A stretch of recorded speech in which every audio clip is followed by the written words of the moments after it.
The iron gate of the dungeon clangs shut, a sound that resonates not just against the limestone walls, but deep within the marrow of your bones. You are in the dark, the air thick with the scent of stagnant earth and forgotten time. A single shaft of light pierces the gloom, illuminating dust motes dancing in the silence.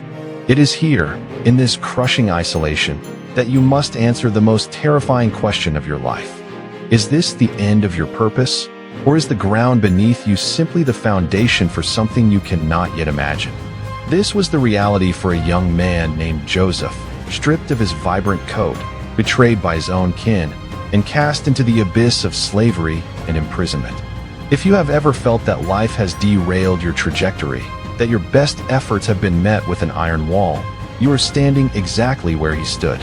Most of us, when faced with the sudden evaporation of our dreams, instinctively reach for the mask of the victim. We ask the universe, why me? We trace the lines of our misfortune like a map of defeat. But here is the secret the ancients understood. The pit is not a burial ground. It is an incubator. Imagine the psychological weight Joseph carried.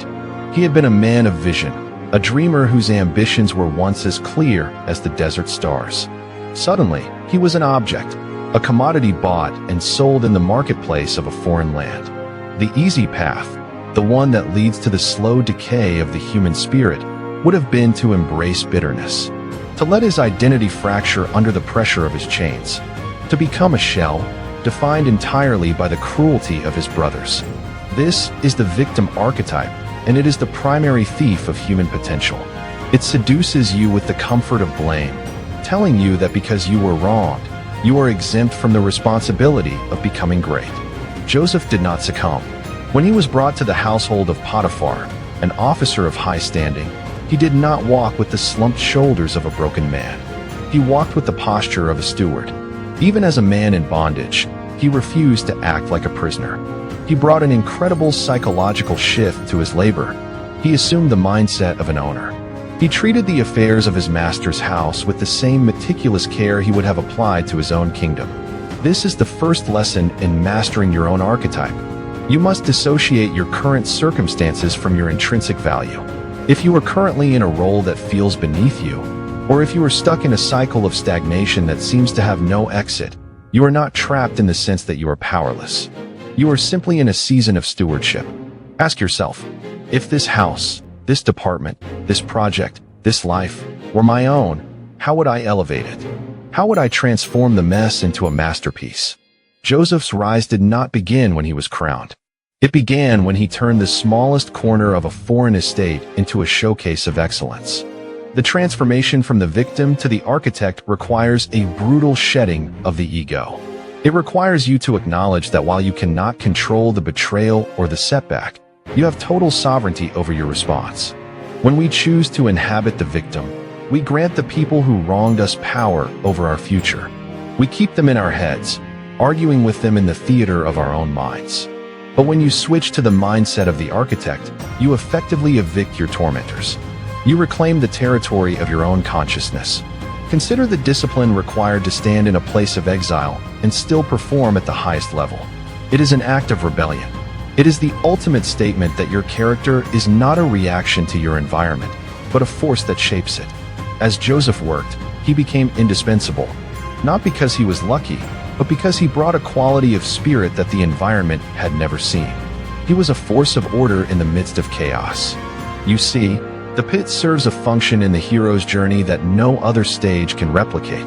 It forces you to strip away the vanity, the pride, and the reliance on external validation. When you are at the bottom, there is no one left to impress. There is only the work, the struggle, and the silent development of your own inner strength. It is a period of intense refining. You are being tempered, like iron in a forge, preparing for a utility that you cannot yet fathom. So, look at your current pit. Perhaps it is a failing career, a broken relationship, or the heavy weight of an unrealized goal. Stop surveying the walls of your cage and start auditing the inventory of your own character. What skills are you sharpening while the world thinks you are down? What resilience are you building that will one day be the difference between your success and your failure? Joseph eventually left that house, and though he would be cast into an even deeper darkness, the dungeon itself, he never once surrendered his identity. He remained the architect. He remained the man who brought light into the corners of a prison, who managed the affairs of the guard with the same dignity he gave to the fields of Potiphar. He understood that his value was not tied to his status, but to the integrity of his focus. Your rise is not dependent on the doors that are currently closed to you. It is dependent on how you manage the space where you are currently standing. Do not wait for the situation to change to start acting like the person you are destined to be. Step into the role of the master of your own house, and you will find that the walls of your prison, no matter how thick, are not solid. They are merely the boundaries of a temporary training ground, waiting for you to outgrow them. The transformation is not coming. It is happening, right now, in the way you choose to hold your head, in the way you choose to labor, and in the way you refuse to let your circumstances define your soul. The air in the grand estate of Potiphar was thick with the scent of lilies and the hushed whispers of power, but for Joseph, it had become a labyrinth of invisible traps. He had mastered the art of stewardship, turning the chaos of a foreign household into a temple of efficiency. Yet, success in the high halls of Egypt brought with it a different kind of trial, one that did not involve chains of iron, but rather the subtle, gilded shackles of temptation. There are moments in every life when the ascent toward greatness is interrupted by an invitation to compromise. It is a siren's song, melodic and alluring, promising that if you just bend your values, just once, the path ahead will become effortless. Joseph found himself at this very precipice. He had been entrusted with everything. He was the primary architect of his master's prosperity. But there was a presence in that house that sought to divert his focus, a force that demanded he trade his integrity for a fleeting moment of hollow gratification. It was not a physical conflict, but a profound test of the internal architecture he had built while in the pit. The pressure to betray the trust placed in him was immense, wrapped in the guise of opportunity. To yield would have been to secure a position of comfort. To resist was to risk losing everything he had worked so painstakingly to stabilize. We often think of integrity as a passive virtue, a quiet, static quality that exists in the background of our lives. But in the ancient world, and indeed in the crucible of any modern career, integrity is a fierce, active combatant. It is the gatekeeper of your legacy. Joseph recognized that his character was his only true possession. If he surrendered that, no amount of material gain or social standing could restore his stature. He faced a choice that defined his internal hierarchy. Would he serve his immediate impulses, or would he serve the long-term vision of the man he was becoming? The temptation was a masterclass in psychological subversion. It offered a shortcut to status and security, playing upon the very human desire to be noticed, to be elevated, and to bypass the long, arduous road of honest work. Yet, the price tag was his conscience. Joseph saw through the veil. He understood that the seduction was not merely an invitation to a momentary lapse, but a foundational shift that would erode the very platform of his future authority. To accept the offer would be to fracture his soul, creating a schism between his private actions and his public reputation. He realized that a house built on such a foundation, no matter how high its towers, was destined for collapse. When the moment of decision arrived, it was sharp and absolute. Joseph chose the path of resistance. He did not look for a loophole. He did not negotiate with the darkness. He walked away. He chose the uncertainty of the unknown over the stability of a lie. In that instant, he transformed his refusal into a weapon. By walking away, he declared that his identity was not for sale, that his internal compass was more precious than his external circumstances, and that his dignity was entirely in his own keeping. The aftermath, as history records, was severe. The rejection of the offer resulted in an immediate, sharp reversal of his fortunes. He was accused, maligned, and cast down from the heights of the estate into the depths of a silent, subterranean prison. To the outside observer, it appeared he had lost the game. Why choose a path that leads to confinement when you could have walked in luxury? This is the paradox of integrity. It often looks like failure in the short term. The world rarely rewards the person who walks away from a corrupt advantage. Yet, Joseph knew something that most miss. He knew that you cannot build a permanent monument on a cracked foundation. His imprisonment was not a defeat, it was a sanctuary. It was the only place where his choice to remain pure could be fully tested. Stripped of the trappings of influence, he was left with only his name and his resolve. In the silence of that dungeon, the value of his integrity crystallized. He had not betrayed his master, and in doing so, he had demonstrated a loyalty that surpassed the bounds of human law. He had elevated himself to a standard that even his captors could not ignore. The guards, the warden, and eventually the environment itself began to shift under the weight of his unyielding character. This is where the concept of the shadow becomes vital. The shadow is that part of us that is hungry for the quick win, the part that justifies the compromise, the part that whispers that no one will ever know. Joseph's mastery was the ability to look at his shadow, acknowledge its appeal, and then firmly place it under the governance of his higher purpose. He understood that success is not just about what you achieve, but how you achieve it. If you reach the summit by climbing over the broken shards of your own integrity, you will find that the air at the top is empty. You, too, will encounter these Potiphar's wives in your career. They may manifest as the temptation to inflate your results, to take credit for the work of others, to silence a colleague to protect your own ego, or to cut corners on a project that you know requires diligence. Each time you face that crossroads, you are not just making a business decision, you are defining the geometry of your own soul. Will you be a structure of integrity that can bear the weight of leadership, or will you be a hollow shell, prone to collapse at the first sign of pressure? Joseph's journey teaches us that the cost of integrity is high, but the cost of its absence is absolute. By choosing the prison, he kept his freedom. By choosing to lose his position, he kept his destiny.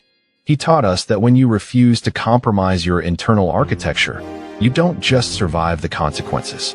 You begin to dismantle the very system that sought to imprison you. The walls did not hold him because his spirit had already outgrown them. His life became a testament to the idea that there is a quiet, insurmountable power in the man who has nothing to hide and everything to gain from his own fidelity. In the darkest, most confining spaces of your life, remember, your character is the only thing that cannot be stolen unless you hand it over willingly. Keep it, defend it, and watch as it eventually turns even the thickest stone into a pedestal for your rise. The culmination of Joseph's odyssey was not merely a transition from the darkness of a dungeon to the light of the Pharaoh's court. It was the ultimate vindication of a life lived by design rather than by drift. When he stood before the ruler of Egypt to interpret the dreams of the 7 years of plenty and the 7 years of famine, he was no longer the boy in the coat of many colors, nor the slave in the household of a master, nor the forgotten man in the silent deep of a prison. He was the architect. He had spent years refining his inner archetypes, learning to channel the resilience of the survivor, the integrity of the steward, and the vision of the strategist. When the crisis arrived, he did not cower. He organized. He saw the pattern in the chaos, and in doing so, he saved a civilization from the brink of collapse.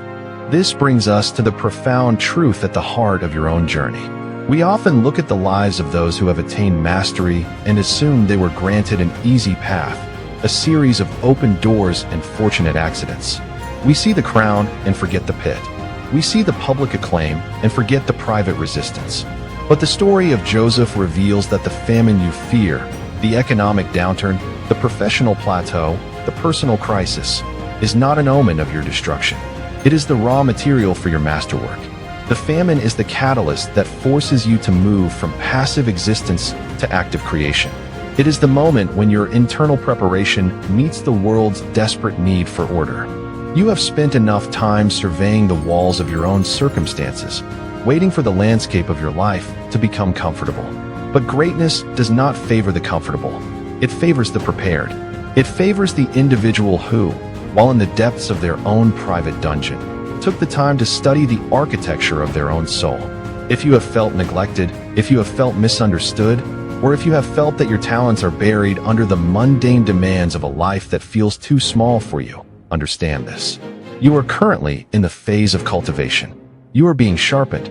Every moment you spend maintaining your integrity when no one is watching, every moment you spend managing your household with excellence despite your frustration, and every moment you spend interpreting the patterns of your own suffering, you are building the capacity to govern. There is a moment in the life of the architect when the realization hits. You are not a victim of your timeline. You are the conductor of it. Joseph realized that the betrayal of his brothers, the injustice of his master, and the silence of the prison were not wasted years. They were the training grounds that gave him the administrative genius to manage an empire. He looked back at the very events that were intended to break him and saw them as the vital components of his ultimate purpose. This is the perspective of the master. It is the ability to look at your past, however jagged, and recognize that every scar is a lesson, and every closed door was a redirection toward a greater destiny. As you move forward, I want you to carry this specific lesson. The world is perpetually in need of people who have mastered their own shadows. We are surrounded by individuals who are reactive, who are tossed about by the winds of circumstance, and who allow their identity to be defined by the opinions and the actions of others. But you have chosen a different path.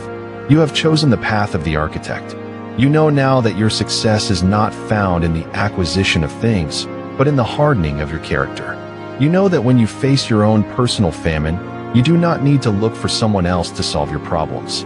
You possess the internal resources, the vision, the discipline, and the integrity to build the silos that will sustain you and those around you through the lean years. So walk out of the dark. The dungeon has served its purpose. The pit has refined your spirit. The temptation has fortified your will. You are now equipped with a mental framework that is, by its very nature, anti-fragile. The more pressure the world applies, the stronger your resolve becomes. The more chaos is introduced into your life, the clearer your vision becomes. You are no longer just an observer of history. You are an architect of your own future. The story of the ages is not written by those who had everything handed to them, but by those who took the fragments of their broken dreams and used them to build something that could not be shaken. You are currently standing at the threshold of your own era of influence. The skills you have honed in the silence, the character you have forged in the struggle, and the wisdom you have gained from the refusal to compromise. These are your tools. Use them. Do not shy away from the challenges that lie ahead. Welcome them, for it is in the act of solving the great problems of your time that you will find your true name, your true purpose, and your true place among the architects of humanity. The famine will come, but so will the harvest. And when it arrives, you will be the one standing at the center of it, not by luck, but by design. Your life is not a series of unfortunate events. It is a meticulously crafted bridge to the greatness you were always meant to inhabit. The shadows of the pantheon are not there to haunt you. They are there to remind you of the depth of the legacy you have the power to create. Go forth, build, and let your life be the monument that proves, beyond any shadow of a doubt, that the architect is finally home.